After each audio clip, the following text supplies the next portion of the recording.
At first glance, the idea that someone could understand you deeply might sound like the foundation of a meaningful, emotionally intelligent relationship.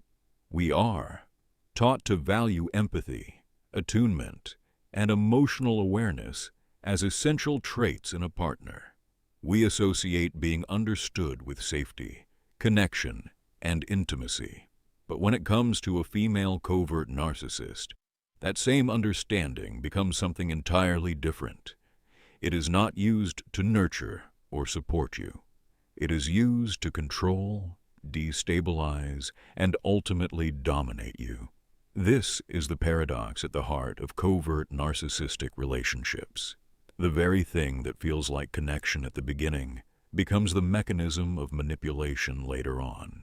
From the earliest stages of interaction, a covert narcissist is not simply engaging with you in a mutual, exploratory way. She is observing you with precision. She is tracking your emotional responses, noting your vulnerabilities, and identifying your psychological patterns. This process is not always conscious in a calculated, cold sense, but it is consistent and highly functional. She learns what triggers your guilt, what makes you over-explain, what causes you to panic, what leads you to apologize, and what makes you abandon your own boundaries. Over time, this information becomes a toolkit. It allows her to predict your reactions and shape your behavior in ways that serve her needs. This is why many people in relationships with covert narcissists report a strange and unsettling feeling. She knows me better than anyone. In the beginning, this can feel intoxicating. You may feel seen in a way you never have before. She might finish your sentences, anticipate your needs, and respond to your emotional states with apparent sensitivity. It can feel like you have finally met someone who truly gets you. But what you are experiencing is not genuine empathy. It is strategic attunement. It is the careful collection of emotional data that will later be used to influence and control you. One of the most disorienting aspects of this dynamic is that the covert narcissist's understanding does not disappear over time. She continues to understand you very well. The difference is in how that understanding is applied. Instead of being used to support you, it is used to destabilize you instead of helping you feel secure. It keeps you off balance. Instead of fostering trust, it creates confusion. This is why attempts to fix the relationship through better communication often fail. You may believe that if you can just explain yourself more clearly, if you can articulate your feelings more effectively, she will finally understand and things will improve. But the reality is that she already understands.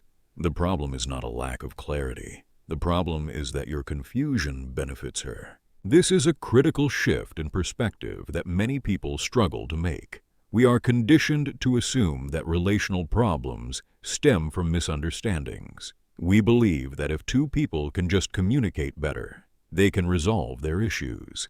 This assumption works in healthy relationships, where both parties are invested in mutual understanding and growth. But in a relationship with a covert narcissist, this assumption becomes a trap. You keep trying to explain, clarify, and justify yourself, believing that the issue is communication. Meanwhile, she is using your explanations to gather more information about your internal world, refining her ability to influence you even further. Another defining feature of female covert narcissism is subtlety. Unlike overt narcissists who may display obvious grandiosity, arrogance, or dominance, covert narcissists operate in a more understated way. Their behaviors are often masked by vulnerability, sensitivity, or even victimhood. They may present themselves as misunderstood, unappreciated, or emotionally wounded. This presentation can make it extremely difficult to identify the narcissistic dynamic, especially in the early stages. You may feel compelled to support them, to be patient, to give them the benefit of the doubt. You may interpret their behaviors as signs of insecurity rather than manipulation. However, beneath this surface lies a consistent pattern of control. The covert narcissist seeks to maintain dominance in the relationship, but she does so in ways that are less direct and more psychologically intricate. She may use guilt as a primary tool. She may frame herself as hurt or disappointed in ways that make you feel responsible for her emotional state. She may subtly undermine your confidence, question your intentions, or reinterpret your actions in negative ways. Because these behaviors are not always overtly aggressive, they can be difficult to confront. You may find yourself constantly trying to prove that you are not the problem, that your intentions are good, that your feelings are valid. This dynamic often leads to a cycle of emotional dysregulation. You become increasingly reactive, not because you are inherently unstable, but because you are being placed in a situation that is inherently destabilizing. The covert narcissist knows how to push your buttons because she has studied them. She knows what to say, when to say it, and how to frame it in a way that elicits the strongest reaction. When you respond emotionally, she may then use that reaction against you, portraying you as overly sensitive, irrational, or difficult. This creates a feedback loop where you feel compelled to defend yourself, which only provides her with more material to work with. One of the most powerful tools in this dynamic is the manipulation of guilt and shame. Because the covert narcissist understands your values, your fears, and your insecurities, she can target them with precision. If you value being a good partner, she may imply that you are failing in that role. If you fear abandonment, she may create situations that make you feel at risk of losing the relationship. If you struggle with self-worth, she may reinforce those doubts in subtle ways. Over time, this can lead to a deep internalization of guilt and shame. You may begin to feel that you are inherently flawed, that you are always falling short, that you need to try harder to be enough. This internalization is what keeps many people stuck in these relationships. It is not just about the external behaviors of the covert narcissist. It is about the internal changes that occur within you. You start to question your own perceptions. You doubt your instincts. You second-guess your decisions. You may even adopt the narrative that she has constructed about you, believing that you are the one causing the problems. This is where the understanding becomes most dangerous. It is no longer just about influencing your behavior. It is about shaping your identity.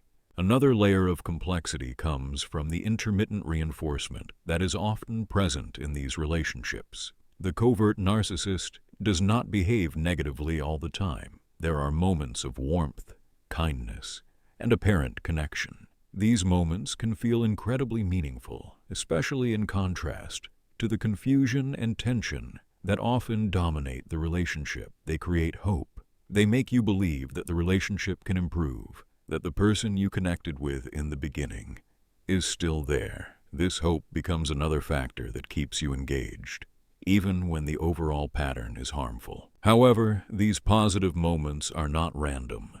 They often occur in ways that reinforce the dynamic of control. They may appear after periods of tension, providing relief and reinforcing your investment in the relationship. They may be tied to your compliance, your willingness to accommodate, or your efforts to repair the relationship. Over time, you may find yourself working harder and harder to access these moments, believing that they are a reflection of the real relationship. In reality, they are part of the same system that keeps you engaged and dependent. It is also important to understand that the covert narcissist's behavior is not necessarily about conscious malice. In many cases, these patterns are deeply ingrained and tied to their own psychological structures, including insecurity, shame, and a need for control. However, this does not change the impact of their behavior on you. Whether intentional or not, the result is a relationship that is fundamentally imbalanced and harmful. Recognizing this is a crucial step in breaking free from the cycle of confusion. One of the most significant challenges in these relationships is letting go of the belief that understanding will lead to resolution. Because the covert narcissist understands you so well, it is natural to assume that if you can just reach a deeper level of mutual understanding, things will improve. But this assumption does not hold in this context. The issue is not a lack of understanding. It is the misuse of understanding. The covert narcissist's insight into your emotional world is not a bridge to connection. It is a tool for control. This realization can be both painful and liberating. Painful, because it challenges the hope that the relationship can be fixed through effort and communication. Liberating, because it allows you to stop investing energy in a strategy that will never work. It shifts the focus from trying to change the other person to understanding the dynamics at play and making decisions based on that awareness. As you begin to see the pattern more clearly, you may notice how much of your energy has been directed outward, toward managing the relationship rather than inward, toward your own well-being. You may recognize the ways in which you have adapted your behavior, suppressed your needs, and compromised your boundaries in an effort to maintain stability. This awareness is not about blaming yourself. It is about understanding the context in which these adaptations occurred and recognizing that they were responses to a challenging environment. Reclaiming your sense of self in this context involves rebuilding your connection to your own thoughts, feelings, and boundaries. It involves learning to trust your perceptions again, even when they have been repeatedly questioned. It involves recognizing that your emotional responses are valid, even when they have been dismissed or criticized. It also involves redefining what you expect from a relationship, shifting from a focus on being understood by the other person to being able to exist authentically without fear of manipulation. Ultimately, the core insight is this: the problem is not that the covert narcissist does not understand you. The problem is that she understands you and uses that understanding in ways that undermine you. This flips the traditional narrative of relationship conflict on its head. It is not about trying harder to be seen or heard. It is about recognizing when being seen is being used against you. When you step back and examine the dynamic from this perspective, the patterns become more coherent. The confusion begins to lift. You can see how your reactions have been shaped, how your vulnerabilities have been targeted, and how your efforts to fix the relationship have been redirected back into the system that keeps you stuck. This clarity is not easy to achieve, and it does not immediately resolve the emotional complexity of the situation, but it provides a foundation for making more informed decisions about how you want to move forward. In the end, loving a female covert narcissist is not just about navigating difficult behaviors. It is about confronting a relational dynamic in which understanding is weaponized, empathy is simulated, and connection is conditional. It is about recognizing that what feels like deep attunement can, in fact, be a form of control. And it is about reclaiming your ability to define your own reality, your own worth, and your own boundaries, independent of someone who has learned to use them against you.